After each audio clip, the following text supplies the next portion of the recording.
enyo mi dakpe ni tojino to be epiagba haga eye nkeke do fi eton ene aton le vopo enyo mi da do dagbe ne pe ya agbaje ye ya mi isopo mi da pa wetiri ove mu soro munu agbe mu soedo eye ti toji ya vopo egba wo nu vom onu yo yin na honu sensere ke ye agbetora ye loko mi ade ba gbe apo abuta mi azon le ko ezon le pe ami e ko nyon e ko munyon nya so mi be susu kudo a nya san so na nu nyanya ne mi awa konta do de pepe de nya agbetora jina konta a konta kudo nto doko a konta kudo nto apo agbe a kudo are ko zon le pe ami roa e welebe yo o nyon ni arekebe akonta lo welebe ki mi gbalagbe ma o gba we gbongbon na mia e won mi no do ape do ameko zonzon la komia o mzo kaka wu pe anu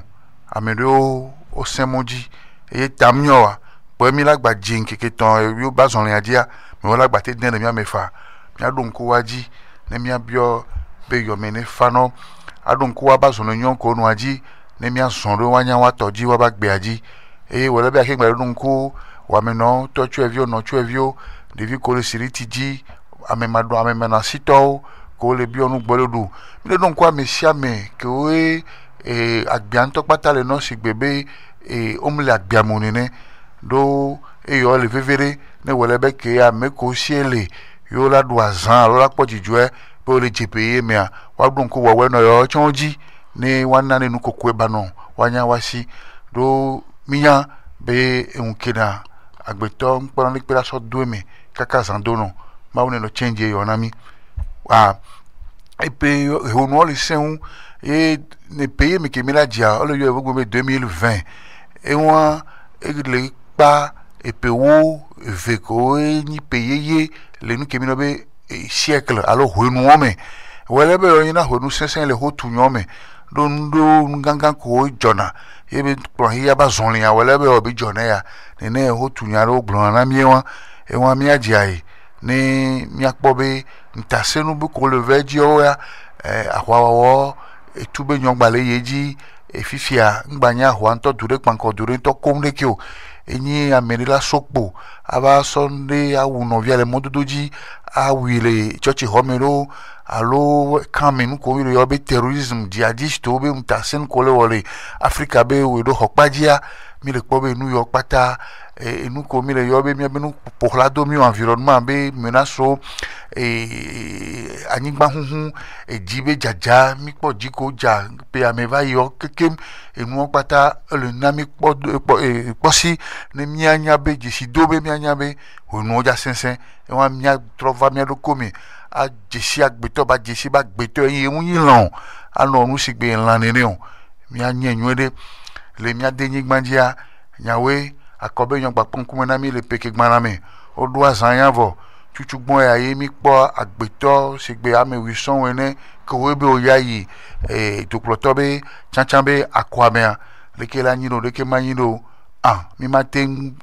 jib nwe mate ji barane mi ade bi abe dukon agbero mi kanu jibe togovio ola jagbagba la jesi wadokwe ne hey ke kunaro mi makobe yonti asoden ayi gbeji asitifia nengbava me akoya kyo na me kole yakwa ya wanya be de pe dia no produka da firia e ba hiena be wa hogbonro mi re dore pepe me ya me kole jibe ya sikpe ajanya wanya pobe tu me vio to jiji ola jije nko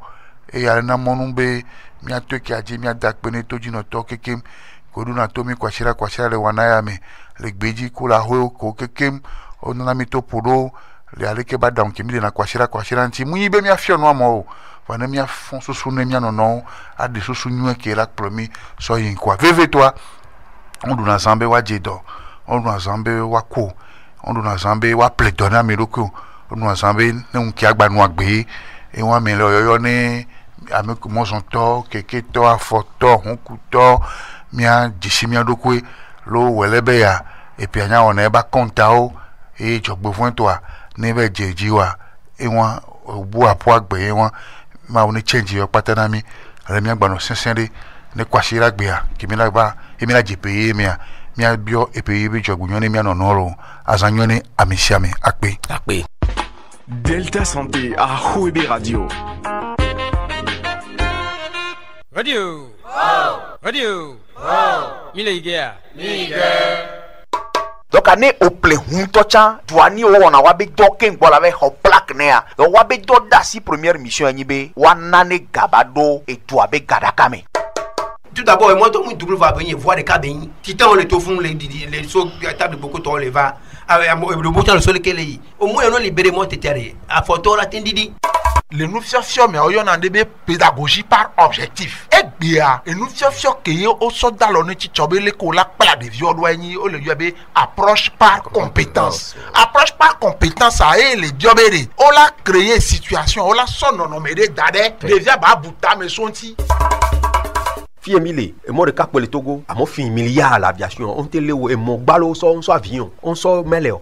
Nkenji ma bia do konye si ayime no be asan ke nke yenye be duko alo nye be nuto le doare nke be hleva ne duanto et puis ma don kuwe nya Togo ke me mile do asi ho ma do me si be UNESCO si be duko popo be ho mo menenia Togo lon do nya do ji bo egbe yo mi le do je si be politique les insoubolnya ba san me.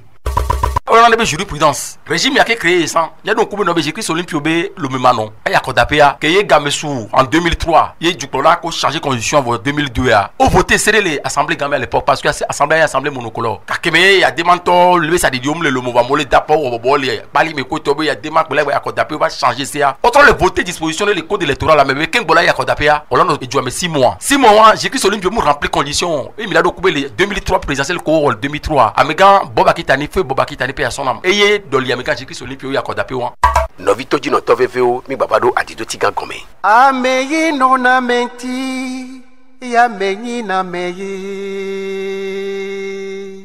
Agbeto e nona agbeto ti ya agbeto yi na agbeto e. Nene ake ameyi nona medume ni dume ye duni na due. Ame nona menchi ya menyina me agbeto nona dume ye dunyina du wa mi hosebe ke mi ocha mirate wo lenchi ne dubani doa ye wo milia wa mi ba sogbe juste anani to poronya alo adidi ti game nku wie kwa file no consider me mi aso to jino to a o ni mi ke mi agbon gbe mi le epebe yome ne mi po de ke consider me nondo mi po e kudagbe particulièrement dans Zambia. On se met la gloire à Zambia que défiant Kobe et bien Togo Bejoa lo couleur les et des mêlés le nom de bah surtout vous ne voyez on se met on a déjà des vieux à mania de oni galo mais la diwa toi qui sont non quoi là nous comme les deux d'ici bah qu'on on les sale bien parce que mais bébé to ni mon vie alors à vivre les o le ne de vioa mi dogo kado ni so wa on pense be on se souvient bien quand tu dîner to dîner to be nous ko pata o la sia me alors nous ko pata o le sale monto pata union c'est bien que me gan Gérard Glozandé mi ma do pe va aller do mi ma yipe do ba ja foko bo ni bien tout monde ko bébé ko mi appelé bien be vieux bon vieux petit que yo a vivi ko to mi de dîner o a vivi on to ya do le a on no ma so wanti bo wa de to la sia me wa igbe kimi de pompo ya umde de ki ba ha ojo a ho patan la asiame e ke gba le mi agban e ni ve kon be o de jimi be nu wa gbogbo to na ko la ganu vi me ya to na mo bonu o ne jai gbogbo to en peple o mi ja o de pe ben kofi be enyo alo ya emu nyo wa me o ko je ple de ke be nu wa mo to ne wa yesu gbo wa do jisi ke yin to wa e ni wa a ple ni wa zen no me nyo to achame on gba akaja hako le tupa mo le sale ndo kusugbe on to yonji ba haro to le no le nu ko bodo de ki ba hawo ti ya no mere mo sa no le ba igbe a mi ne po be juame ke ya mo ko so yin do pe ko lo de ki be control chom le we ame si ame lo ne pe ba so do si do mondi ta flatine ne ka ko mo ko le sale ki be no mi control lo mde mi ti te do wanti lo ba no me nwe de me ke la me se me nyo chan na bebiri e kan mi ya chan le mi be do me bi do la we ya et la mine pour l'équipe Yabe nous la saha arrêté noté à des cas de vidéo les autres sont soldats bah que tu vas avoir un soldat si vous cameo déjà on a noté pire que il a y fa fan donc zo mu wi ne gbo sugbo ene be ine ke ina ti ke chama ya ko wona igwa mu masati ke la gbanti ko to ora mu ba wa ple wa ne ke be ine wa kaka di bi pono bi ko be nyale gbon to ya do to le no le ko ngoro wa dia o gadro de te pere ke ma indo kusu kakao ba de ke bi no je mia plan bi so ti mia poturu na ko chon le se ale be mi gba va ple ke bi no mi gba va zenvo wa ne buba a kolonti o nke je ma wa gbon ke kuvi nya ya e sari dia mi so ami yo me do gole asi game a mi me do go e wona de be fike asi a lesole a o pasa barufun tinya kato do le mi je se gome nya mi nya be e mo gare na rofun kuto hun ko to amo tuna fe nke ja jo mami se be o be ne do de wa do e pe won bo to ni no la si me be ambe o no pote akpon ko to jo le sigi on ti le fun me juklo la gba na si me de ke be no se passer les couleurs les que veut domé que menace tu ya yo to na mo be abe ni mi ba pote mi ekpon mi lo mi ekpon jo mi gba akpelo ja bia yi be de juklo la gba na si me ja ba do e pe egun be si ko to zo wa mi la fa gbon che mi ya ya voué no wa do pe gun wa de o la to re yon no bo re jo la si me bi pota ekpon ko to mi a de no jo wa ba de ke be no ko se be e pogbon la no yan ti apo yi ba ela nyon be jumega wa de juklo la gba na si me jume viola na se me la pa si pe de be juklo la mi o zon lo o le pro junami lo e pe agba tro juklo la to le ja jo to je be hun me a o la lo akodu koro hun me ni o la lo molu koro hun la lo mi koro hun me ni juklo la fa no mi nyoto la fi wa ni mi po de wa mi do ku be ame nu gbe ma chukere ku ya si me doctor pa ba si me le ku to no ba ni gba dia ke ja jo ambobo pa de ke be nu mo bi mi ato mo popo ya bebe juklo la to don mo bo no ba nya mo le mo ji ne ya ba ya ke ngbo no cham te va je di wa ala mo nto lo zel no lo zel a ya pe ya o na mo cho ni pe gbo be no me ko cho le so o le sanwa e nu akan wala sa kin bola ya si me wa vile dunu de juklo la gba na si me ya mo hia bola nya mo le asi amolo akpe Justin anani va question siare ke mi gbon le gbesi agbere ni a mi abe mo ji le pebe game anji be bani mo kokko la pakeju mi abe driver wa mi le de kuku be wa o brewu do e pebe game a passenger do cha gbon be wo kaba mi le fi ekweto mi adidi mi abe nu keke won me ke mi gbagbon be ni gbe ka fra mizana ahabiria machine ale bo mi afi pataki kembelo mi anto mi ahun mi abagbe gan ne mi ate do epe ame kudo agbe ne ke mi le bio ne mi ano vise mi jan to chen won be no wo do kaka esan do wa be gbonchen no gbonchen viria wa ga troba do asi jan re joyin so re kojo bia kofia mi ano via ejibe ya wo do sugbo vire onwa to gbo be obe zan tire zan re po ye be hon kudo ame amu ya fi jijo wa ejan edan wa mi ade kuku bobe agbeto be agbento a elevevere on de pepe ke mi le wa kuzo chane nu ti kono mi abe agbazea ola on to la nyale do kome negba mi ti ama ton ya no gbonje vitukiri a mi kanu jibe nu poto ola ti do nu eye mi agbade kuku gande ne mi abe povile to be ne mi anovio ba le ya wa no po permia le wa sin to tututu on gba no wedo debe amone bayi bono ndebe jole moji voa ame ko nyi passenger wa no jo ba yi assurance ba fi do ko to ngwa be driver ki komia permis mu le sio e ba nyina afokudo ne mia be jo apata kekem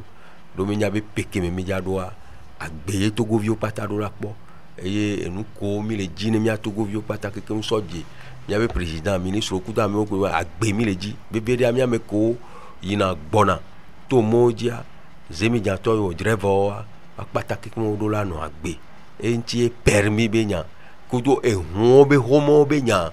mi de kuku be povile to no le do amo be hun be homa ku ho wa okwo araye sona enu vide dan roji powder na shoba ina enwa ale ni afokuro na foku jogbe mi gbo be ba na yin o na foku jogbe ba na nyare ne homa sogbe ni ho wa assurance wona be donyoro akpe akpe va ko so ni maso ede so pe a mano Justin anani to agbo mi ano mi ba si omi mi abe ganuvi mi ba hawa mi agbro be ko o le wo eja so do ganuvi mi a o do na chike de o me ke nana ahana na ndidi aro gbona be e ona conservation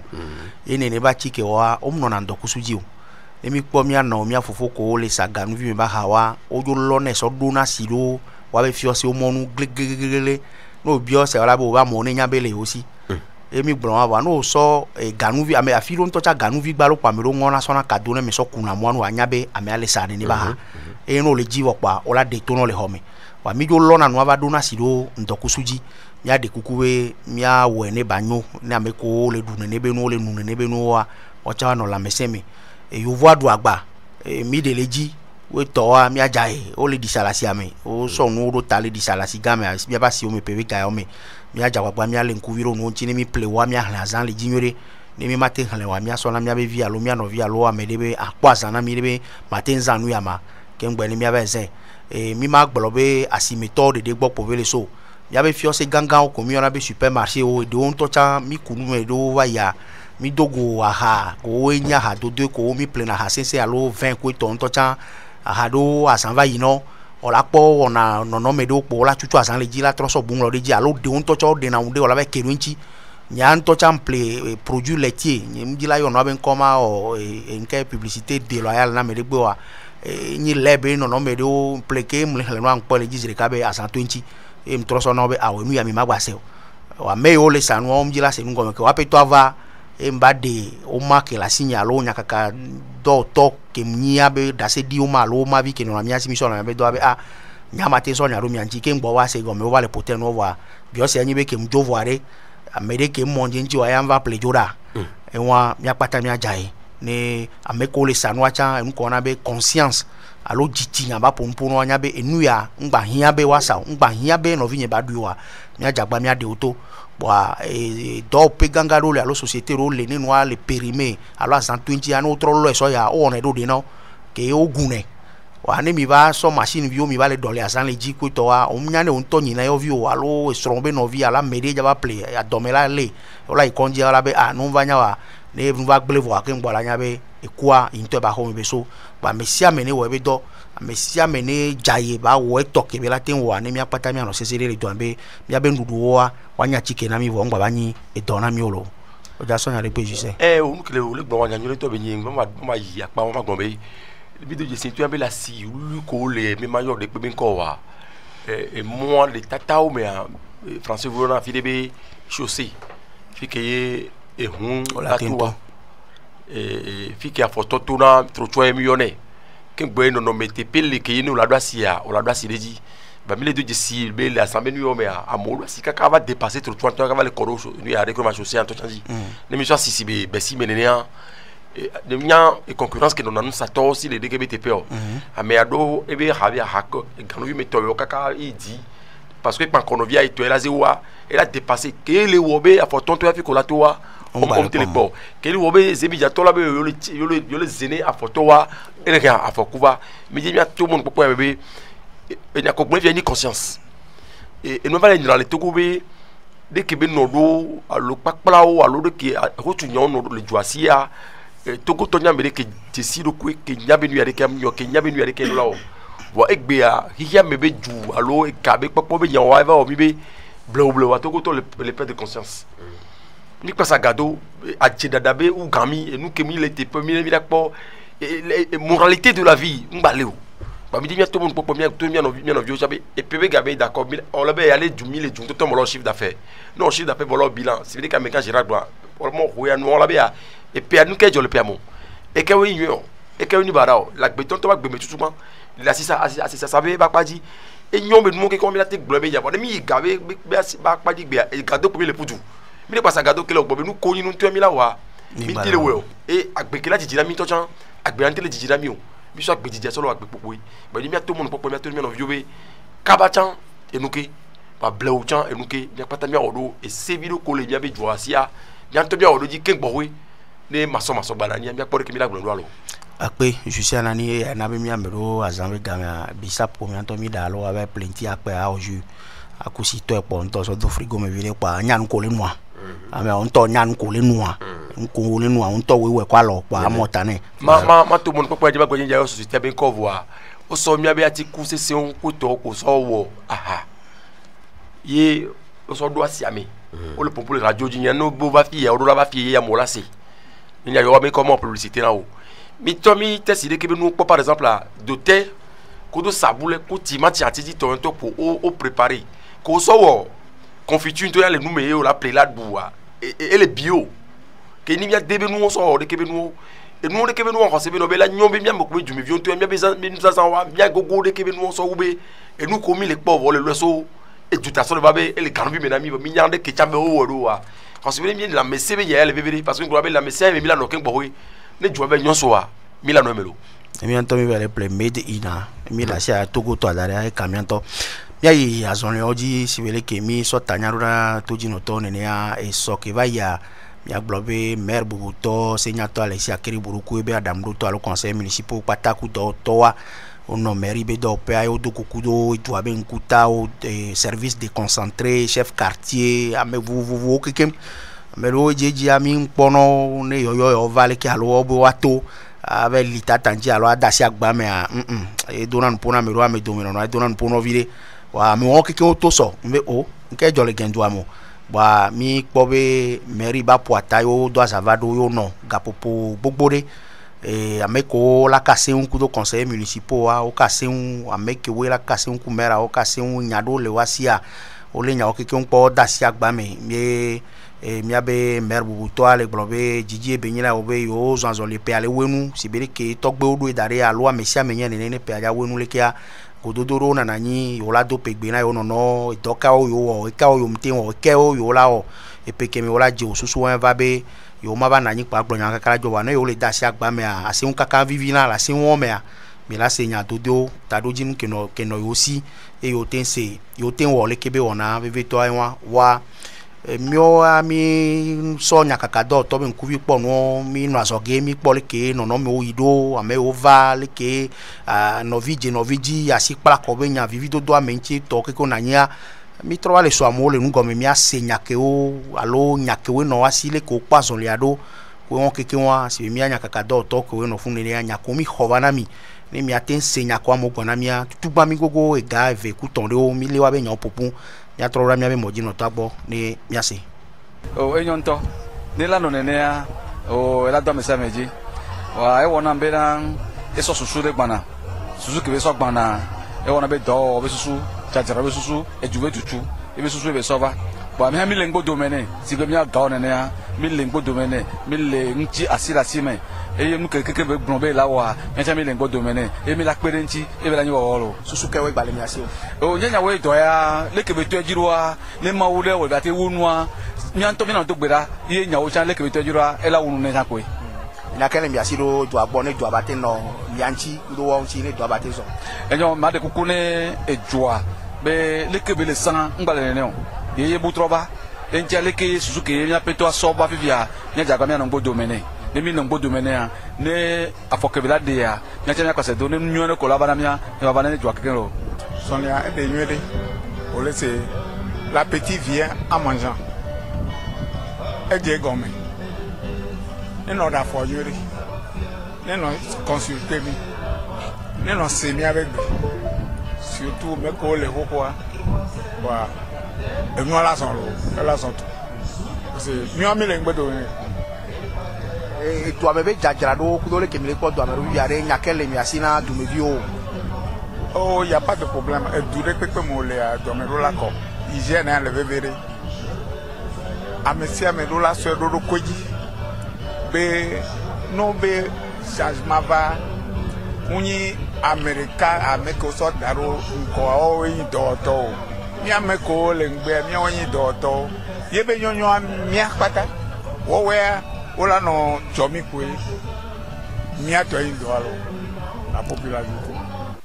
ewa mi se gare ka eve gaova sugbawa de ka eve robe npo mi se mi matin po apata kwa na be mi njila ayoni ko chokwa me ambe vi on po npo le gapo ti opata be nko me kewe po gomi le sobe ona me le mairie be do pe aga keme maire kudo Adam Ruto le dogo kudo amenkuta vovowa mi aglobe chochi bakpaji mi abe mi ade konu bakpaji ame on keke ono duso e defi obe vovo totom le mi amo ne sense mi ade to ya to hono apomi le yo mi ano vi ko incho chiba kpaji o cha to hono apomi le yo ma mi do la odo asi la si me de die no no de kawo bate no mi asi ni mi abe do aba yin ko mi tete gogo mi ade konu be sense be nya o ko no na vevede ni mi ade konu be nya o mi nya be gendu mi le a tasino de ka huno de ka o pompo chari wa no no mi atro le mi mo jino to abo ni mi ase oh azonga do di joram tu gwana ma to ji so to jamen loso exactly amini go to ba ho to Salvador kudo ebe tadi me o le la caméra elle est au sous l'ami et me da pene mettre à kere buru la 6 maire de la ville de ho lac 1 elle est au sous l'ami et ya ke bi ko la porta mi pepo tutu bo ya va me ko on be on wo wa me ko wa we gbe porta no tu wa jere na mi e me da pene mi abebi hun to akeke ke gen doa me hun to akeke wa le lingbo domenao le colère et mi ngro be me ha ke gbolosu ke yin gen doa be nkubia mi no ne pele grand doa me so gbolosu na me do bode la fide do si la fide do ne zana la pour bezana ya bezana ne zene gbolosu ne gbolosu ne nko ne mi ba de hore nko ne fafa de bana miro do tobo to di ma moto di twa mania balo o dodo ai noere mia na ho ba nyu akoe e novi ba ko novi be novi tovi ba ko tovi be tovi gbe ba no tsunami gbe no to do na hun do to le be we ya e joji na nya be nkubi le kwa novi amere kwa novi amere kwa novi emi no to ansam akpe depo mia do gbe la do ta ne be ne chene na ho ya ba fa gbe ba fa nu ke be le dia ba kere nti e nya gbe nya yo lo susu ka wele mia si na e do abe totro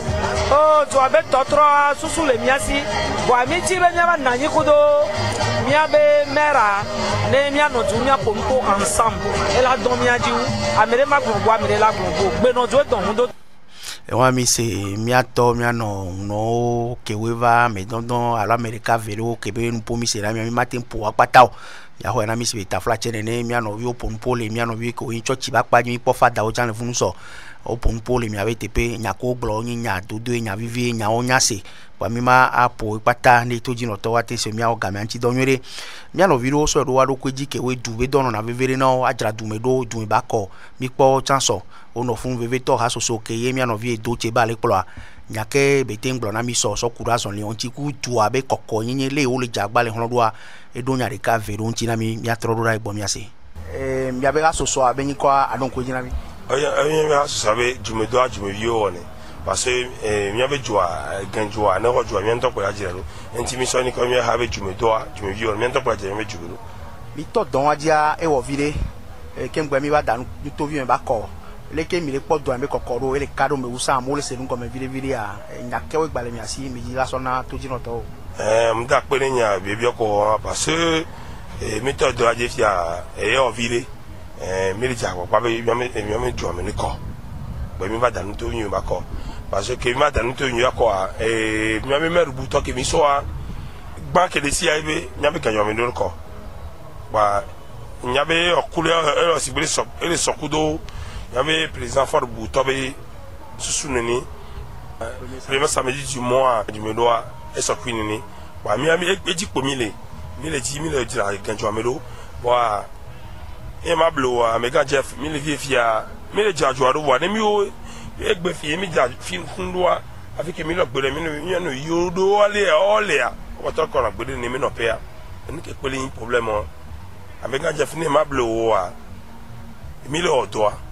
kudo amega akere bulu ke nya mi mer bu to gbe a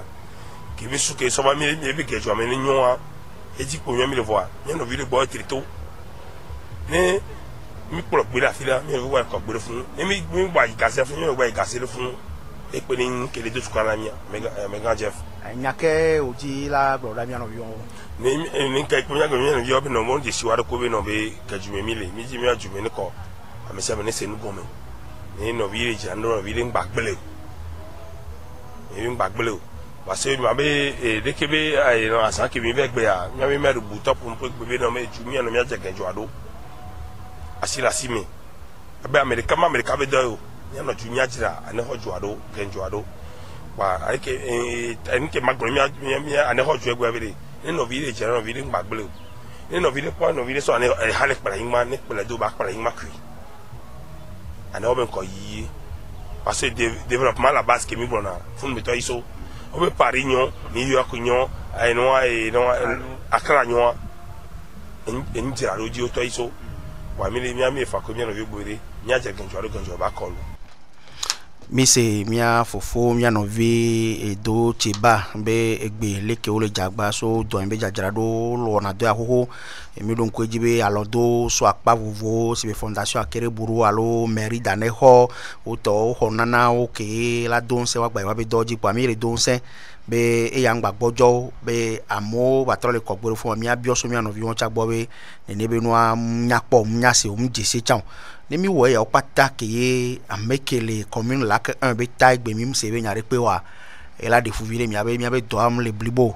mi nyabe merbu to a pompona nya kakado to a de na fuvire wa mi jagbagba kakabe ba gblonya de ne etoji no to wa se pa mi aso gbe na mi abe merbu to senya to Alexis Akeriburu e gblonya de ka vere na mi susu ke no wa si bo le kebe dodwa mi aseda ya da pe abe fio e ga mi ano vinyon mi ano yonso ko se nya yo temi ayo me oba be mi di be ke mi do fin 2019 a premier GPE me a GP ya da pe ni ma o wa ya so nu bi de so tonu ne ya da pe na no mi ana no ya souhaiter feu ya no ne ya ba ne hwa ba te nko ne ya be ke nja gbran be lo ba no mi ame parce que mi a ke wari America pour mini wa jibe ma dakpe na visiame be 2020 ke bana bayi ane nwere na ne ho ne nya be ane ho ku gleja wa inkoro akpe na mi meru to de no alon ke mi lo be pegbe ami le mini ville frontalière nyare le mi asina tu mi vio ne wa no toji ne mi senyare mi atena povile to nya kele mi asina o ma dakpe ne du me vio we oli wo yake jabo wa ento nyambe juro nyele wasi ne ajaga baso wa be duanti wa je ma dakpe na we jenko we ne kafla ne nyandele a akoto dinami lo akwe na akwe Fami se mi abe merbu buto senyato Alexis Akeriburu be nyakemite holesi doda tojino towa ele so bengu alo ona bengu ke bele pasi be gaton so yonwa e potono funu abe ameko yo pe odo la jo keke ngbe yo la bajo e bana be mi ba honya olesi to bo benu chikona keke wa mi jagba mi honya de so doda tojino to ma mi le dakpe jenko be leke wona yo yinwede ya ya gari pe mle so ube evacuation e chakpo go mele no ameso ne afidele ke mi ngbo alo jan ojila so de pe a maso gbe no pe ne mi abe to jino to ko kanado mi aji gbe si agbe a e so be nkeke a be nu ke mpo a mi agbon be mi le eju ame fifie wo bi dia nye mpopo le apa keji o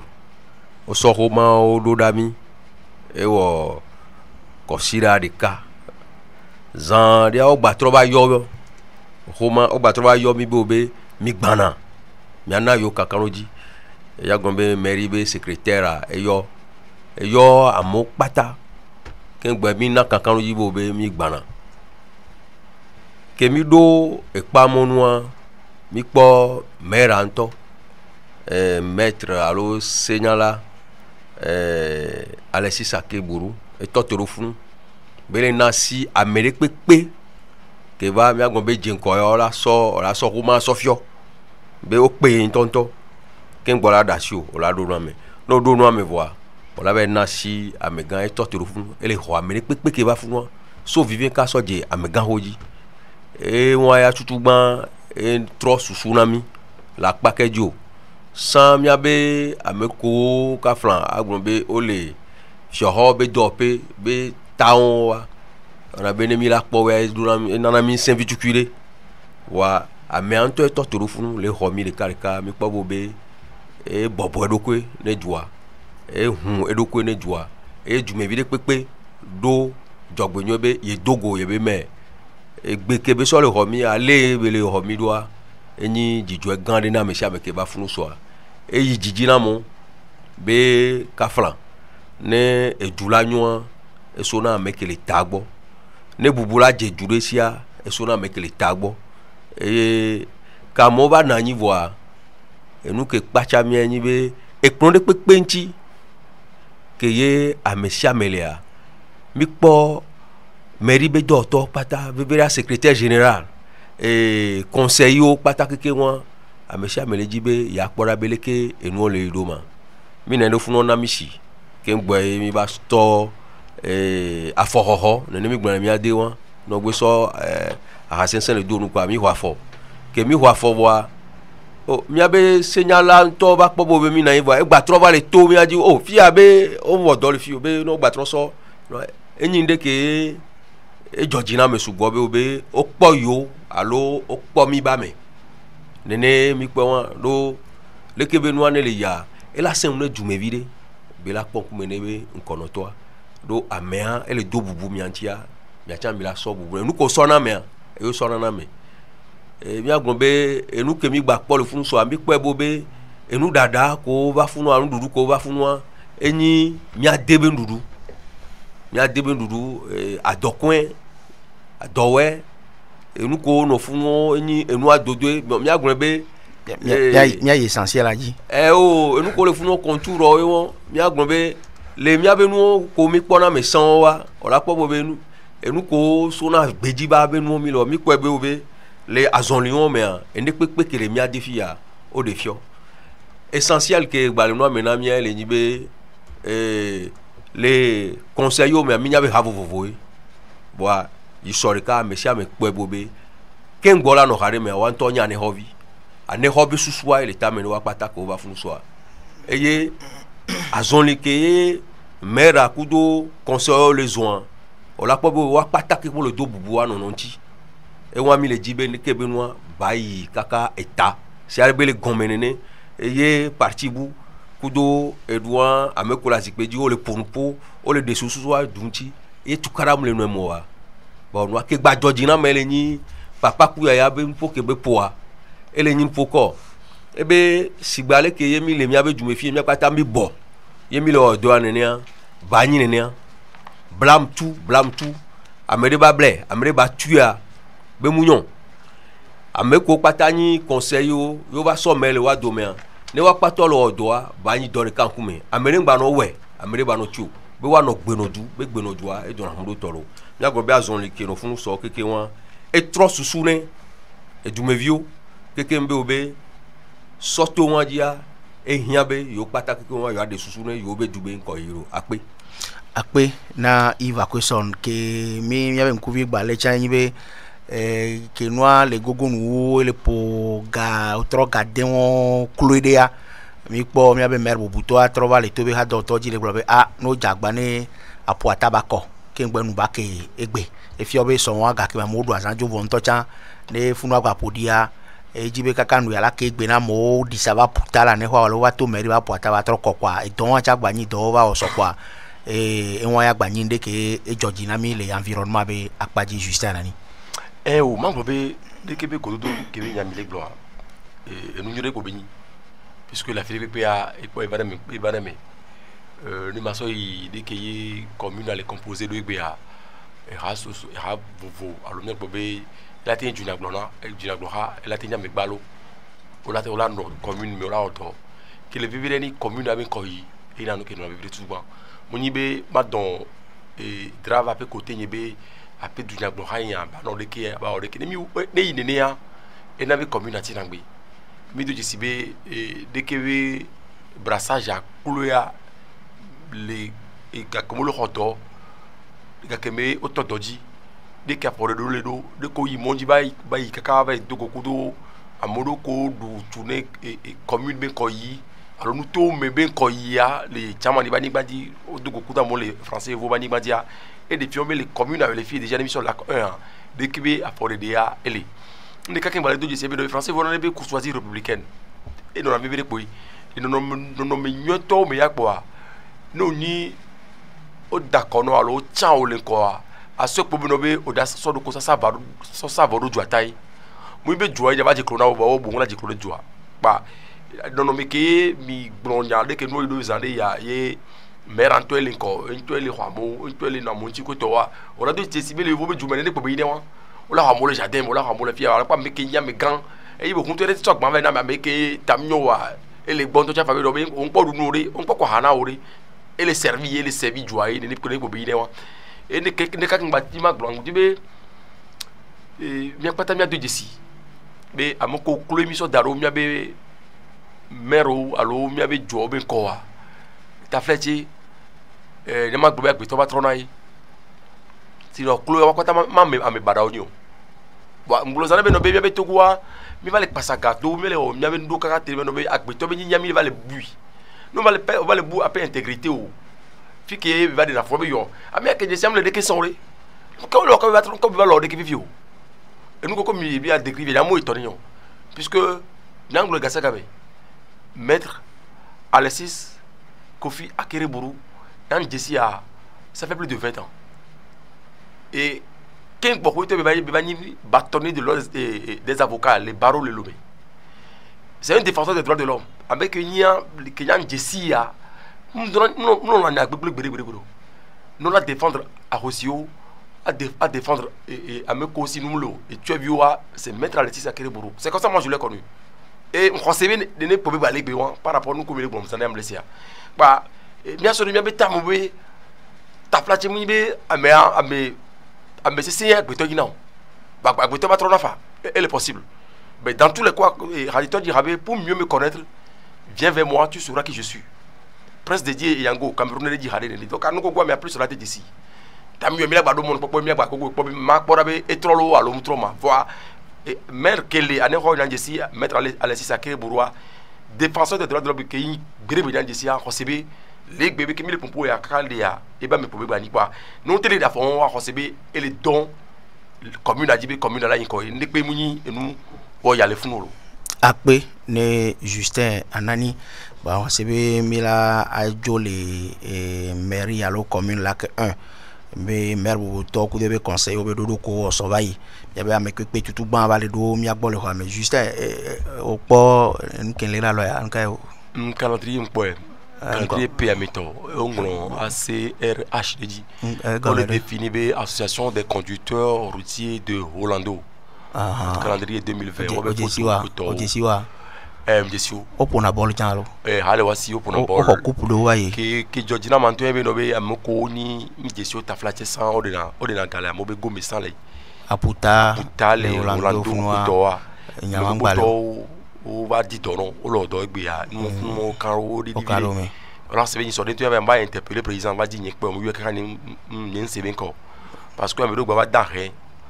ni ko sibe wa ba mebele nyu bo ba kwa pete vi en portable ko tole amedesi ka amia bebe dossier ko le nom me pata amia ele vi si me vi into le mia gbo ne pa émission ba dakile ma gbo ko de ba mo ko sibe nga o yo eva mnya be lava c'est chaque année on va le bon po o be to le ba émission ba ma bien nya so le ke be nya onti ba ma go be o ba wa ba for de ko ona ga sa ga be o so na calendrier so wa we nyina me tutu ba ke we so na calendrier ba na radio a ke mandi ke constat ke ba wa le bi obe ave ou va respecter obe tradition e nya ko bla gbetom trono wa me do ba trona oui e wa be Rolando to mo le tro e le bro ya mi ado gbera woni no ne ka so le président gba wa jo président gba va chan le wo na do a nu kenyi nu ya akoto yeji e wa open ball chan o ko coupe do wa igbore odo humpo hade into chan ke wan to so supporter na wa be club mi le se chabe zare wala do fanfare ko to wa no kwera monchi no ya po bola lo no me do le a wa no kwere wa driver onchi hun chale wasi o kona me no po ho ngolo ndoji to aputale coffee file Rolando a to ke wa obe itamna na nyodo na kukuna kolo alom na me ga ho blama a we to me san ho suzo a we to me san ho suzo yo aloma ju blofo me po de pepe pata ni koto na yo na ni kwa be na totori okay ko yo pa ni ko pa ma tokwe après président weji président association des conducteurs routiers de Rolando mi na be pesia pe mi va dona pe gbe na mi va sara na mi pa be ga mi agba so mi gba mi agbo egbe ya pa mi abio mi sebe enya tutu gba yin be pere ka bazon le mison mi wa konta videa mi abe ha do to driver wade apo atale ke bele do mi abe jiji wade e do su mi asia e do su mi asia wa leke mi la wedo ne epeke me mila jea dagbe bavana mia passenger o bavana mi ocha ne mia pata mia no de no nyu to amo mi dakbe ne Jeff le Prince ba dakbe ne radio Delta Santé staff akpata atigan gombe staff akpata adido tigan gombe staff akpata ndakbe no ne monu popo ya ko so na mbe maga ponpo vile wa be DJP be nyase moadi quoi mi aglombe na PDK yemi gba javoya biso ba paton ke vile ne pe abavo mi dakbe na to hono be mi am ko mi le fie vidien am de be imbe mi nyanu yo alomi do nsene uyo be amenu veve parce que amenu to di kumi va on ba do fio mi am ko mi wa patole le pour le que fia amenu veve mi dakbe bon mi a akpe wọn ma donné ton driver o ton passenger o c'est-à-dire me ko va dona hun le mi agba wa we na mi ba ho ya me le fa o de ho ton kwa me le pe po ware le ke ola ya ho ya me ro donc ma dakpe ne soja o ko le jomo e na be afoku kuro sécurité be nya o dede no be nya o le pegbo e na be vo keke on va didi ya ma dakpe na si Anobe Nkonolao, monsieur le maire, maître Keleburu, si vous voulez que Mirka, Miapata, Miapata Miabe, Miabame, Madak Pene préfet Boubouto, et Koudoebe, secrétaire général. Parce que à quoi Maobe, Mbado, à 5 ans, le maire, côté Vivia, chance bien à Nobe, à Meko, ni à Nobe Nkouta, si le maire Casso de préfet à Nehovioni. Et mio que mio chami ya no vio voix gba mi le lomea mi abe susu le fie ya pon gbolo su par dans do bo mi abe ahwe d'abord ya mi atola mi abe huku benya di e huku benya mi abe pe ya me afoku didi kwato vile voix mi ami le di be ba 0% mi le di be ba 0% ne wa glombe pe akake voix afoku de pe mjo et là c'est non possible ne ma ou doit le mea kudo mianto mi ba yetiti mi ado kuya soto mi a yejejeji mi la pote ya mi da pene noa ministre de la sécurité par rapport ne noa alcotes be nya ke be de toi ne atesi ya mone o kopo vi o ku whisky de noa lo kwa hasese de noa nu mo amedea noa le bene nya gbo le bene fia o video nko be nu nyere be nyi kwa doit gameko we ole sesere ole clever on dono hamewa peut-être amele trop ça oui et ya ke ya hoya ke doble atagangbo e doble tasbo doble yine gba o be ne ku kopu vere ro ahoya mi so hona mezro ko to mi so hona fola mozi mi so hona fola mozi to tro mea ele tukaraji le haji le modi le tukaraji ko to kaka kwa bolo e créer problème non la poso identifié, sans lui quantifier. Ça va là, si grand, mais à quoi brigade de gendarmerie, commissariat pour le mois. Si vous voulez, maté blond, un tonton à Yagodra, faut gendarmerie à quoi. Yagodra, faut gendarmerie à quoi. N'a pas, on est que voici dans le fond là. On est que voici dans. Voilà, n'y a bien un sort, moins 100 derrière, au moins 70 accident à causer parce que peut-être la mer est de noir. Donc, alcotes benyawa mdi ma de pour mi ato driver ne wa respecter alcotes si bebe na nyabe mia Africa tomi nyabe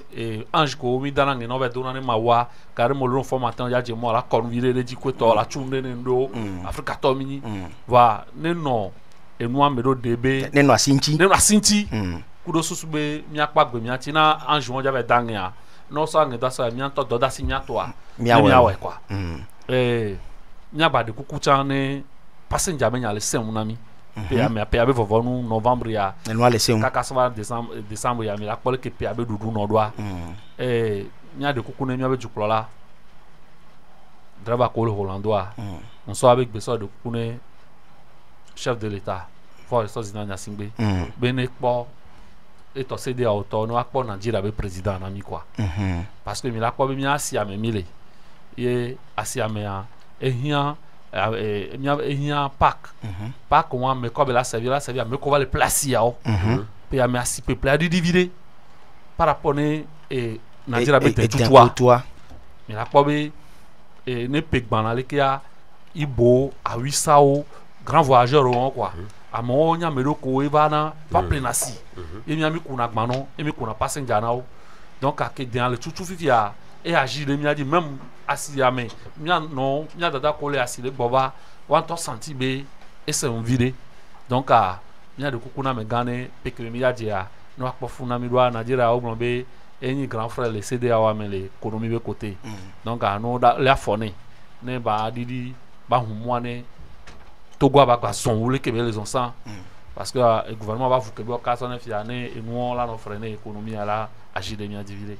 donc a ko no ne nya ko bia ni kan ndo patancho ba ndo a de varianti akpe fo me mi hosebe odonchi na mi fi asova mi driver ogbare ejejia onana to porunya mi ona tutudo vile mi pona mi no la poata mi va dona gomi be aleke no me ke mi la no ya ne nya do va gare mo no ntole funwa mi pole ko jrana nya do alo so na nya do wa ne mi ano vio so je mo wa enu ke mi le obe ado amera meji alo surcharge egbe mi poto ba le doji sinu wa kan flan le jogbe vo to be jo assurance ba madonu emo wa leke be nya wa de leke mi le we ne wa cha ba didi aso ke mi le gba accident be nya e wa cha nyi e me so no de ka les drivers là comme les cadres de quoi bon ouais va comme même ton alors même vélo de quoi bon les quafiquer be la deux vitesses à l'ennemi wa quand fla kaka la va quoi voir et on gbe me pomire po nya ro ko le kudo hu apata nya wa de le mi lo to so ntilo mi dakwe mi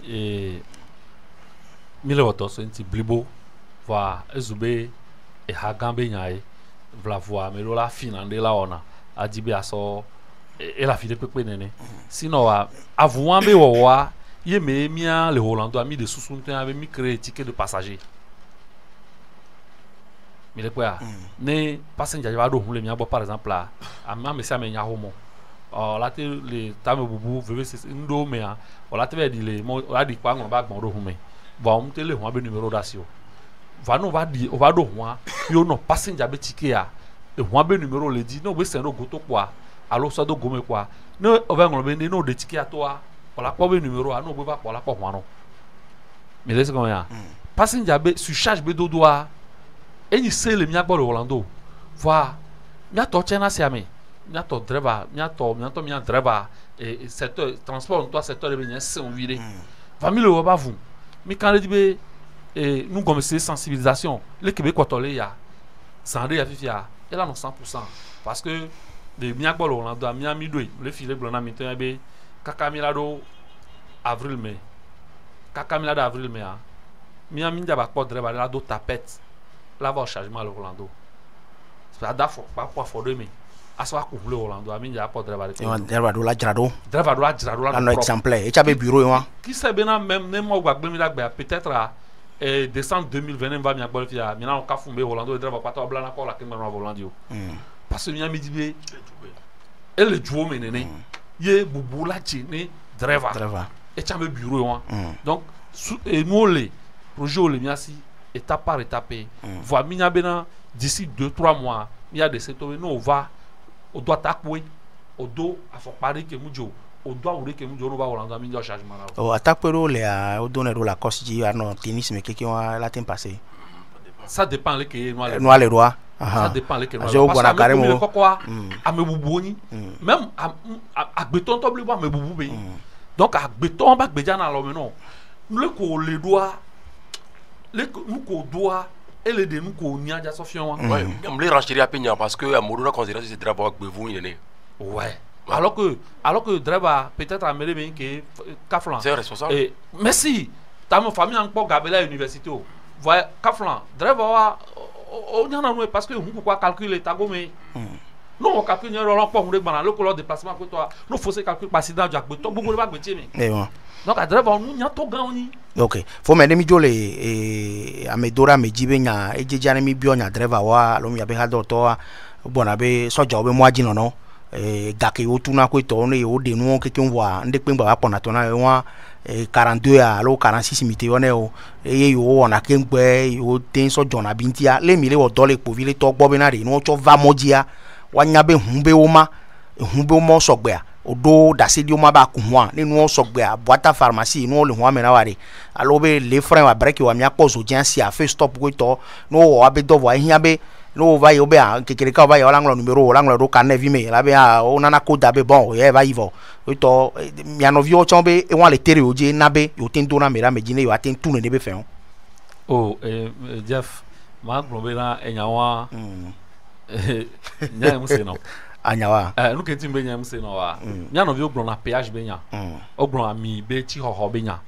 be no mi yo do ami ne ya no de amiti de aller retour ne hoba miti kwetowa be agina de di kwetowa oh ami be nya ya jira da no kencha fi ham dara mi ji wa ne bu de dara mi ji amwe mi aso ba na konta donc ogron ph be nya bodi di ph di kwetowa mi gron be na gouvernement chan we ba konta ken gba be lo no va soja be Ghana na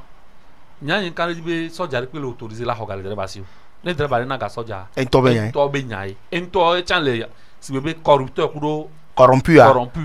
wa me veut dire mais parce que mi be ho mo ne sokbe ni mi anu ajour mi laisse comme vidéo no do permis o do visite technique o do assurance boîte pharmacie nu ko gbe je ne hu ke gbe la rouler a gbe la si wa ne soja be abi oga ne be e ga pe la wa gari won wa gba ayo mi la ba mi abi onye no to po be ye wo nde ke yin gbe bla yo be le ple soja mu sogbo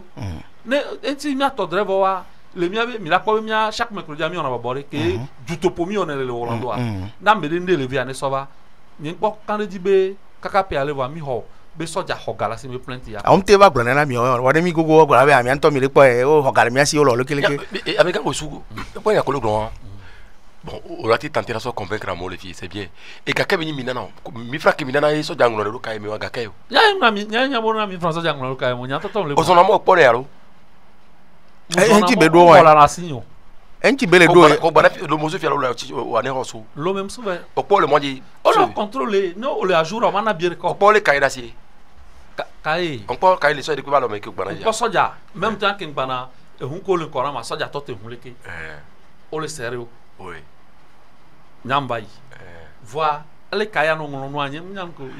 président mi le bio de Kenya c'est parce que no au continuer là wa mon Justin et que président les gloire c'est normal et juridique oui on comprendre et wembe no le sediare ameringa bioga obe de permis to odeto visite technique o po ho abe vitriji o le ajour et driver la tin gboro e soja la tin tombe les frères ma ko fait stop wada et l'ajour boîte pharmacie là ne o ba ho mi fra bia se nka be mi fra be nyima e président le globe ne journée ni ari o be driver on yo ne ho ane no agbo no yo aba onyalo association de conducteurs routiers de Orlando même mi abe hu to cha appel numéro 1 le dit mi po du bonuglau ni ngba ni maglo ministre be to gbo be consale be amomu so da gbo ho na galewasi bo ade ke be no créer na sitan be do go agbonuglo mi gbono po be e de ke be no yo ate de susu nti yo atwetia ça dit que constat lebe nous sommes me wa nous ko ko le so ja ga galasi o elle a pas kuma la galasi o to go mile mi to nya wona to jino to so ja ke ba ke se ko le o le kaile asi alo o le ngro no tabo ba fi mo ko nya so na ga saka be ne ja galasi la pa libi c'est que le gbo le friends ne be first stop ko le ya ne so ja be zo am ko nywere wa so ja to ele rutilo on est d'accord les conditions on doit me le bon lever les presser la joie on la première condition que ça va m'a dit la joie mi frère la joie ya boy il fiari il y a un badi est-ce que fait c'est un fait réel mais so du ya bono glo popo be des problèmes moi se poser moi dit elle est causée accident puisque il soit mi attendait poser question côté le conférence de presse le ministre côté wa nous à mon hakon côté pas mti luitu nyo Kenya association alors syndicat wari mais des sous de ke binyanti quoi monsieur Justin oyan kele joie et nous kele joie ya nenyi be ewu la joura ne soja bioga gbe mi laisse comme ya no chon nyabe il en erreur il en erreur tema ye o la ba be le négocier ndé no la joura ne soja bioga gbe nkabe gabele bio o be miado na immatriculation taxi ne mi aso transport e hu ado plaque taxi o do permis o do assurance o do visite technique et nous pas les sogbe soja on do su charge soja nkabe gabela bio ate bio ne bio gagare won daru fun la nkabe gabela bio gare won daru fun na yomi mi na vai mi abie nkabe gabela bio Ok, mi ma yi nyawaji subo. Enuke mnyanyi be mjesi mi atore kuna hule moyaji. Ebe ne sojo no iti ayi no nate. No po hwa me kaka no te wo yo be bon be leke itono no be yo ko mdo gabe nyare po. Amene ne le hume na yo. Ame ton le gbedu America le nko, ame ma ton so pe nto ame ma ton. Plo. Onyanke jwa. Jeff. Be ya na biere ka soja de pe po. Donc anya ke president le gboa, enuke le normal mi awo enwa bo ni mi anto mi le sejo. Emi ve so mi fra le na soja wa. Soja mu so mu we no soja kudo driver anto be nya e. E wa si ale ke president gblone na mi abe mission abe toto di fi am gblon nya wa san bayi. Benade. No nto nya be yemu le seji o wa. E yo la no won wo. Wana ibe o le sejia, o kanu di be le sejia. Non to so ko ba vide na me da tamunyo be ba so jesi do CAE président le blon CAE mu ke mi do la wa e won ke mi do la wa CAE won wa na be mi anto mi pe bo be visite technique ku no on be well allo permis waku o so enu algama Roma vide kpoda lo me so be na ame akuto wa enu ele hen mo baba mu ise benyi be soja ba ho gala mesio ya ese Moyi ese benyi be driver ya ba so ekpo soja poa ba so gaveno mu ese benyi chabe wa hokai aso kai darasi le nwoju enu wa minya be se gbangban be ni kan na yo le na kan na ese gbangban be ni ne le ne nia wa susu pomilade ame o le gbon be na ne yo so enu wa de ka ele ke mi yo ne ma Yobe ça me échappe un peu. Yo so boîte à pharmacie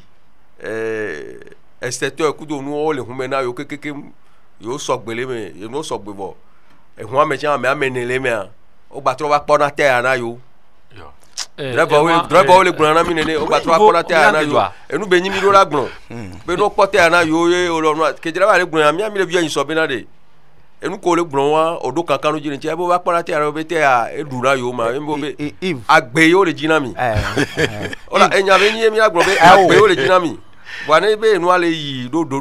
no si bale ke président le fie nene a enti mi le dompo no bana mande nde comme quoi mi ba isu ba onyan ke jwa ke mi va fie vidia mi bi on be na surcharge benya be mi a combattre noa ele enu ke mi le gbon pepe me par exemple ne driver ne pe so gbe no ba pota ya ne a est-ce que ele normal be driver la jemo akwa gbe to ba gbe ta la dukala to gavinia soja la le soja reprimer noa ne bele na normal soja do la ne enua onana récépissé de quoi yo la va tout fait ne va le 100 000 francs va le 100 000 francs ça na soja dacia soja wa me ko le ho me ne jo le funu à 2 km allo à 1 km ta wa gban e ho accident re le possible re et nous que le noir mais bien obene et moi do surcharge va gboa le a verbaliser et moi a verbaliser surcharge va tout faire les sûreté gamea mi a chan ya ke mi reduce bebe na mi on a chargement normal on la do passer ya menia o dribbler na mi o dana modon ko ve kokone mi laisse comme ya soja ke le moja la reprimer la pere mi anti gamea no la ba normal puisque mi le dit mi a combattre surcharge allo bon soja mi a mi susu ibe soja chon le pere mi anti mi en même combat malgré le driver mi a mi le be mi a défendre mi en ovio ben intérêt voilà nous que mi le défendre ben intérêt puisque né accident avec joie assurance là dégager des responsabilités on chauffeur là va se retrouver les prisons et les clauses il y a que des cas que le corps surcharge on va y avoir pas soja on to de cas donc nous que mi a mi le nya kenya le blon ya alors combat que mi a mi le mi a gbo le Hollando et là on veut mi a ton driver de parce que le dit fifi toi voilà et nous et victime mi raison 1 minute après mi nyanke la jo que tu veux bien dans d'Assibenia à des moments occasion mais ne m'a donné parce que les passagers cham lobe do hwambo so ma ton wa ende enu yo mate yo ne bi fiade combat ke be ya idoa combat le miamo ko ni driver o ko le gbo be ke be no ba sokpe ke gbo wa ko miamo ko lo do hwan miamo ko lo do hwan jabe ko dio jesibe no be ne be e hwan da demi surcharge nya di le hwan me parce que miamo gbo be en cas d'accident et assurance est dégagée na et de na ba lo le mebe nu am kayo donc abi mate lombe wono do surcharge parce que nang ba gasa ne etamnyo wa asiki amate nyolo ne be corruption be nyawo le somme a o mate tout le monde ne fi que soja o do hume le matin gagner o bo bi jo mi 1 million ba soja ke je do moju we 1 million ba de ko ja 1 million ba do ndate la mere la ba do ya do wa ke so bo donc elle joga la musique non nyan ke le gba c'est ce que je dis donc elle mis des conditions mais elle be mi amoko chon mini jumebiwa nya segon be combat ke bi ya nia chaîne be nyabe dani ne mba yimbe puisque il y a que les gens même le de surcharger à fakuba puis bien le combat be on va de surcharger à fakumba bon mais ça tu me bien bimba do hunu miako wa me role par exemple no po surcharger en tension bobe so kotokuru ka ba mangolo pa bayi ne no be jolo kwa mo be nyayo donc bien me kolo do ho se go be ne surcharger la mi gba do ho ne so jawo no te hoa so jawo bi ona kotokuru ka gare mo drive on to so na kotokuru ka do na o ma me ke bi ona me ke vende no ban constater be no be o so na gada na mo ngone garama on a numéro a on a numéro ke bo nyam le gare nyam le bio parce que on nyam ke nyam le bio nya abelo ka ngwa be lo be to go be nyai de kere monsieur Justin ma plan le ke ka plan Jeff le monsieur Justin ma plan on l'on do no surcharger non na 1000 francs ça dit que onya nde kuku ma yi dialogue be akpajo ahoto wesu mesa because be mi de donu na me ba se nkaka nyabo le miazi mi agbro ne enyade le miasi tohede mi dila so da driver o ku mi passenger hundu to wa veve to ke Justin gblo yin be kan flamu ye be ne tale gblea nyekele gome ama onu gbegle e le yin be nko enyeke ja do hu agbenye le vevere ne hu ado ma ton vo enye ja ba nya ma dengo ma gbro na driver be joyi alone driver be azinjinye be ma do mepo ya tamu me bule ho amela be a driver ne mira ya maden la me ma ton me hu ma enwa nya ma do di na akọ ame ya ba ne mi wono ne la nyu be ne mi gbo be itaton le wonro akan fla e ke le vevere mi aso me be mi ahundo to mi ato le vevere enyekele do ho agbenye le vevere donc ne surcharge va matin blofa be a ne ne ho adoa mi joyi ne buva madoe ne mi woni ne a nko se mi o cha mi lo mi abe do mi atin peru mi no nchi be accident ku do surcharge be nya wa didi poto wa ma so gbe no ne aponya tanami nyata akwina ma ngwale blanke nyato driver magblanre no kwa be epia be vovonu mile ya baton ke soere kwa mi aro pia vovonu adodo odo bleu ne miate so je 2020 amenyore ne mi je 2020 amea parce que no au fond ma no gbongbo ahwa be ne mi je 2020 amea wa ba continuer kura dodo kuro bleu mi na ba po 2020 décembre acha ne passenger da son da domezé no la home ya no va do volant dia va bureau ya ngro be no passenger le pompo no be o driver le puju no driver o blewa c'est passenger be nya peut-être ma ou so el ma ou le dang ne o blew ne mi o blewa mi la dun le pe di passe o blon be blew le konadan donc mbio pe be jogbe nyane amesia me devo mi ado azanyore passenger chan mi ado azanyore akpena fo me kwa se mi la ma bio tarif so lo me va ne kwa tarif normal ne be yo so lo me no do lo me va ne kwa tarif ane ne yo ke gouvernement de toi ne yo juste ne mi chuno driver gouvernement be no be no kwa me ne on do surcharge o abe 1600 be il est trop poser question do amoko do to mi o to le say il est trop poser question ya do ne na me be 1600 so agbe yo gouvernement tarif la chui et mais yon to trop ne yo oh oui président la tarifa au président ya yo tarifa la tarifa ya parce que gare moto yo encore des driver comme dit tu sais mi dakwe o nya tarifa nyore no la yo na to jino to ayo no mu président no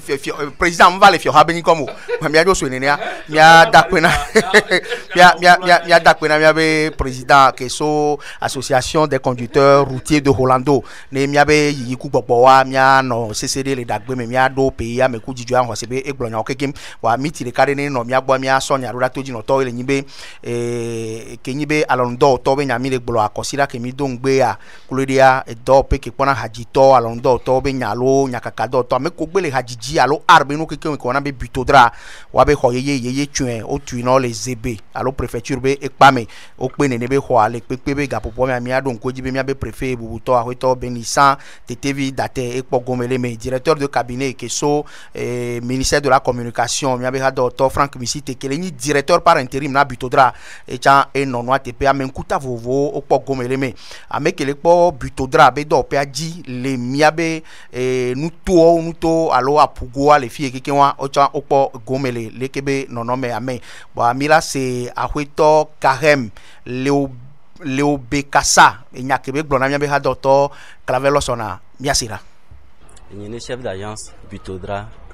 maritime S Egbia myo mi be miava ni inauguration mi nyale ki matin glo inauguration le gengbe mero ola hunule mi abe do pe ye ki utu na mele anehwa ministre be représentant va mi abe directeur par intérim va, artiste va, chef traditionnel va, soja va, Amérique peut amour pour toute la population dans le on va pour un TP. Et Georginam, Bégbia, qui va douaner problème qui est concernant bureau Benya, Bégbia, problème mavo. Tiso la va miagbo, miade nous comme non, une qui au le dia miawe non. Et ma soeur Ejia m'a de kukuna, ameko mi on a dokudo, c'est-à-dire nos usagers. Ameko tuna fait na même temps qu'on a artiste au Benya boa. Oui, mais que yo ni, les que matin yo le gengbe mero, fiesse to. C'est-à-dire radio, bar, hôtel, restaurant, magasin sonorisé, ameko ponanule, afiri pepe, echohome, ne yao, voilà, ne yao manifestation la afiri pepe de la autorisation, sans autorisation, au matin on non, voilà amo le setame, au dit là on non sans autorisation, ne mi va toi si odia, mba omba soebe milo nu vere kudo yo mile jube no anu nyoy ne o mitelo donyo la ne ho atiso ke wala ne ho chan wala po jirudu enya ke la sinya e ma de kuku ne mi atem permettre na ma da kwena autorité locale depuis que les villes amia yemdo problème de kudo autorité o problème ke ne mdo ne mso yo gba o kwana gban kaba egbea ma da kwena préfet na parcelle autour agence Bitodra S nami le fia mada kwene subo préfet agbelo enyo ministre ke pona de konu be nyogbo ke pona artiste be nyogbo re nyako jibe agbo horo degbe we na ma so ija akpe gan ko madana ministre ke pona de konu nyogbo ye egbenya alo gengbenya mten wana ni akaka wa na mlo ponpo ba o le se gomevo akpe gan ko madana ministre parce que problème que le doit mba ko ministre e de gouvernement e to na mbedi problème que le doit ma kpere ncho akpota na problème wa egbea nkpota na problème nyolo akpena ministre e hokotu ne miade milanya homenia e gane no so ozan kengbe to rekebe hone mi voilà o hokeoti na mia sibele que représentant du ministre Glofidien soya nous vichukure pe to les 7 millions et mi onto mi va ko homele ke ho alero nde pepe le home l'ordinateur nde pepe au plevanami et le home à partir d'aujourd'hui il y a do internia le qui millionnaire réseau internet qui mi a son ordre et là nous afficher directement les directions elle a zin les afficher pepe ambaba amlemo et que ma de kuku ma tro yiji ma tro de kuku na usager nyo allo ameku tuna fena no jagba no tu fena minyore ne mi yo gba no ho minyore lo mi kudo ejire mleme Wami do akpe na peto kahem leobekasa kelenye Bitodra be do pe aji poto le ane ho alo mia be nuto amelifia ebe gbe mi sele mia be docteur Claver loson be e moanua pamila ajo le funu ame pepe vegoa valedo mia gbo mia hoecha zireka chichecha be me pepe a nous kenchi mile ba me pepe roi go be nyakobe he bana mi enchi mile ba me pepe a hoto loson pekui laté e ba do alo loson laté pekui e ba do miagbo ni conseiller municipal les communes lac 1 e ba do miagbo e hokbe dasido ke la sodo la du coin a hoto loson laté pekui mi a ozon lo yo ya ba hometo ole ni sobedo do ni so ya ozon be nyaganga wala kwa mena miso lac 1 be meria be do perura du kwa gbo pa mi atroda mi agbo akpe lac 1 kele popo ane hodu agbakudo gliji be canton kekewa be adaundo ha kele meria boko yo ebe tato maire bubuto Alexis Akere Buru wabe enyanu de to emlenyi o bioso bonye be ma va moadie gbea ne ma sonya do va na dukon ko kekele la ko emea mi blonya do va yiso eso benu ko joanti ke wa enyanye chuchu mo enyi be adaundo ha ke mi ona be conseil municipal bakudo be nkonoto maire Alexis Akere Buru ebe gomenoto akwete kanyi Gracien conseil yo pata o bioso bonye be mava egbea mava dakpe na edumevio pata o matin yo edu apata va bo wa oso edu abe nkonoto le tepere pepe e ko me ko pe o me fi de pepe je hado to be nkono to chochi vovovo be nkono to sensen vovovo le ete kon bakpaji be nkono to du comme vieux le tchan c'est décu c'est vd bakpaji que moi me won keke wan yo voyo ne be échantillon ne du coin pewe be yo anodu aboda kudo azinele yo ama akansem yo anogbe plime yo voyo na be communion o we so bayi wa obio so gbonye be ma va dakpe na amepepe won kekem ameko kekem o to ameko yo tro bio gberuda me do don me roda yo do ta frache yo matin va yo ba me don la va ko to keke wan ma ado akpe na we lebe la yidwa eye po yi wan o mu yo na me o gbe no no yivoa enya telefonu ayo versia eyo gbe na wa over enya ko va si ajan o ngbe o yo no du kan sin konu butamea mado akpe to hede no so to wan me a o le bio epea be enu pekele voya be nu nwe be jijeje nwe epe kemimi jajia be jijeje nwe nyapata nyabe susu banodu ne nyaten wodo ne commune lac 1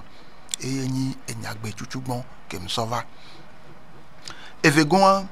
yenyi novino o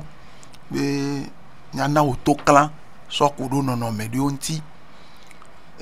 ne nya nodu nya jradwa do le nti fafame le nu gome se semea mer bubutoa kudo adando ho be yo be nkuvi le klendo ka flamu adido ti gan be nkuvi yo nya wele de o mea egben kekenye ya adido ti gan be nkuvi pondo le be gbongbon mea o so nya so ku kona conseil municipal à la mechanchan ko le clodo wa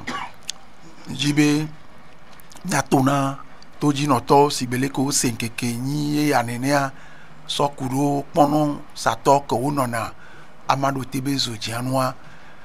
conseil ya wodo vire sonti jodagbe zereka oglonya considagbe jodagbe be mkeke a zereka maire don conseiller ameton roda funu ovekpo nya no nya dadao nya bevio nya son ko le sac pendant les odiamea eye odenu gomeno le keye waba sirudo le funwa kudo driver obete toto le funu anople ponwa afoku ke la tosome ke mavanya gbon wa ove de nu meno ogbon afike o la temte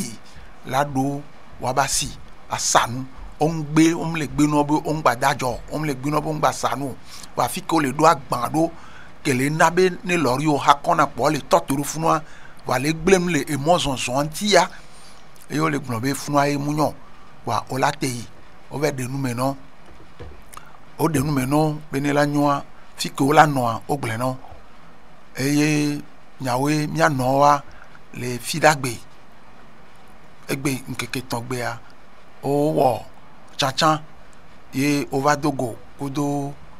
mairie ben konoto o de nu meno no o ponupo o se nu gome onka le enyako o gbon kekem be enuwa enke toso mea ye pele nyi be nyanoko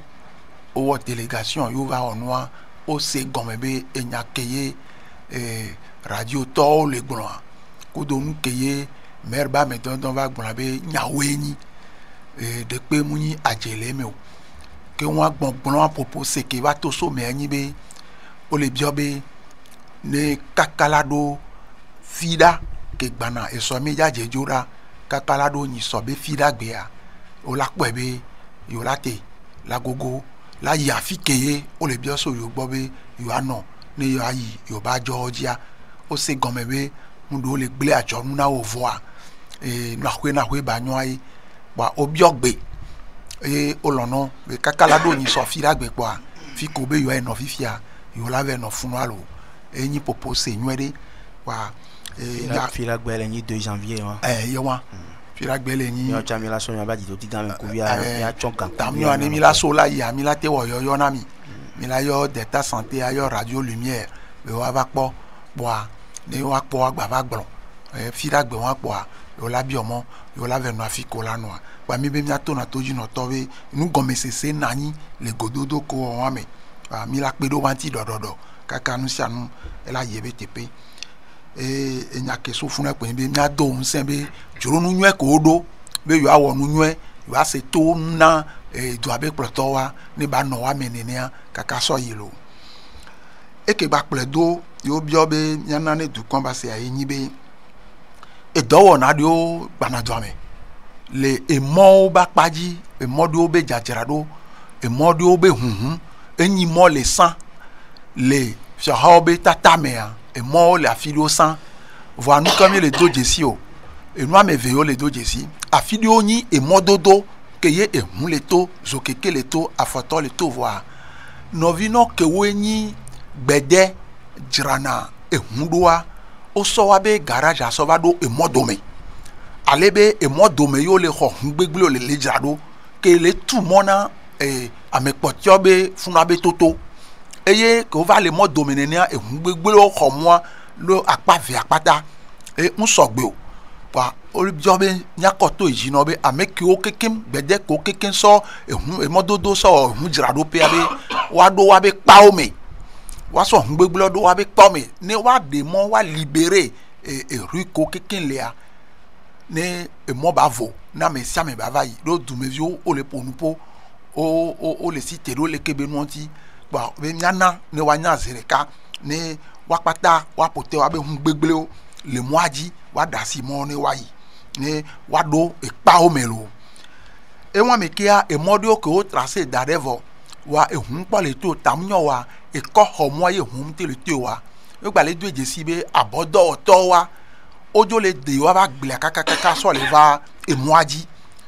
wo le kpɔ be funua nyi kɔ gudu me isia na ame ɖewo la va yi wa ba xɔ mea afɔ la sɔ zokekewo la sɔ ele nyi ku he nɔ voa ɖoɖo le be nkekekewo gbana kɔsi ɖa kewo gbana wo mea wo le dzava hu mɔ wɔn kekem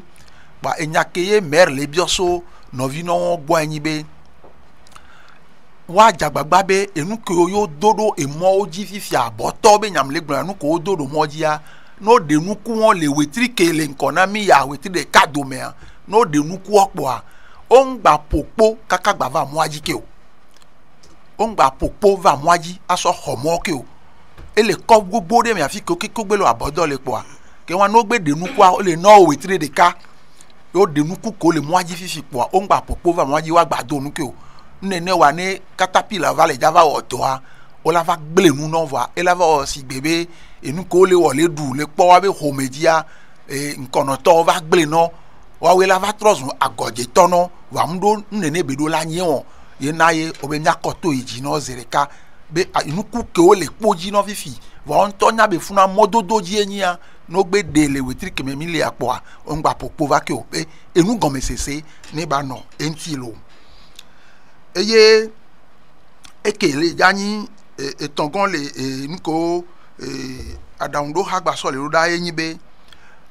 emɔ be xɔxɔ kemea ke wo afi ko ye emɔ gãgã alo wodo aŋɔmɔtoa mi la kpɔ be afi ɖewoa wo ɖe afɔtɔ be teƒe ɖe ke wo yɔna be trotoa afi ɖewo ke wo trotoa mu le wa wo ɖe gɔta to funua afɔtɔwo wosɔna gɔta dzi sɔwɔna afɔtope voa enu ke wo le do dzesia ye nyi be ame kewo ɖo fiɔse ɖo emɔ gãwo to me kekeke wa wo ɖe wa ba gbãwo to le fiɔsea me sɔ xɔ afɔtotɔwo be teƒe le wa si ke nana be ne afɔtotɔwo wo kpɔ mɔ le zɔ la fi kaka no va ɖo fiɔse wɔn nua ezina wa dzi be wo ɖo la tata funua la dze lɔri mɔ dzi fi ke lɔri le toa zokekewo le toa ke la va na be ehu la te ƒo amewo ƒo anyi fa zokeke la te ƒo amewo ƒo anyi fa eye wo vevetɔwo kpɔnɛ be le sukuluviwo gbɔ ne wo le yi sukulua ne wo le to nuti kaka va ne wo vɛ ɖo fiɔse ɖo mɔnua wo nya na fi ko la to wa ɖeviwo va to na lɔri mɔ dzi ne wo gbɔ so sukulua nene ke kpɔa wo le biɔ so wa gbɔ be le ŋkɔsi ɖa ke le ŋkɔ na mi yamea ame sia ame ne sɔ eba gbã ɖo fiɔsea me fiɔse yo hu na amea be aƒle nu kpɔ ela ɖo fiɔsea me nu ke be le dzia ela ƒle mu le veve ɖe be woalɔ nuwo keke sɔ va kɔ ɖo fiɔsea mɔnu asɔ xɔmɔ le dumeviwo sia musɔgbe o ɔ le biɔ sɔ gbɔ be le kɔsi ɖa keme mi le dzia sɔ yi kɔsi ɖa ve mea amesi ame keke ne trɔ lɔ be nusasɔ sɔ do fiɔsi wo me ame ko le de singi to o le de tuyo to ame ɖewo de wa ba ha kudo kpɔnɔvi enu ko keke le sa sɔ va do mɔdodo dzi xɔ emɔ le afɔtɔ sia enua keke ne ba do fiɔsi me enua egba nyi enya ke dzi be nyasɔna ne ma sɔ ƒo enua yɔyɔ de le nanyi ne ɖekadzewo tugbedzewo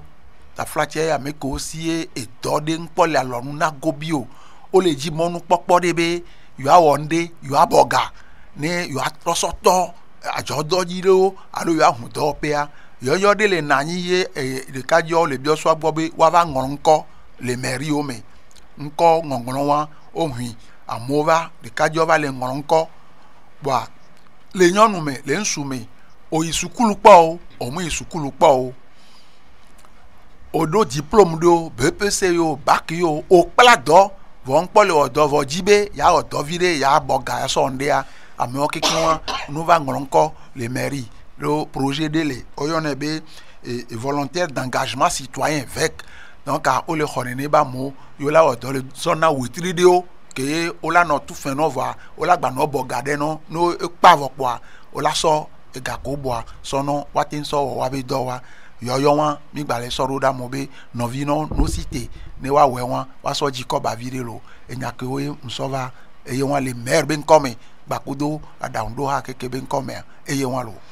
amegã lɔsɔn late kpekui mi do akpe ne nyako mi sɔsɔ miabe mairie alo commune la 1 be adam do ha be ŋkɔme sɔ va na todzinɔtɔ wa xɔse be todzinɔtɔ ose eɖewo dze ŋkɔ ami gblɔwo ke ŋgbɛ mi wɔtse mi gba ƒo da ɖe dzi kpoa se be todzinɔtɔ msɔ ɖo tokuku me wo la dzagba wo la wɔ dɔ so eye wo kpata ŋtsi miazɔ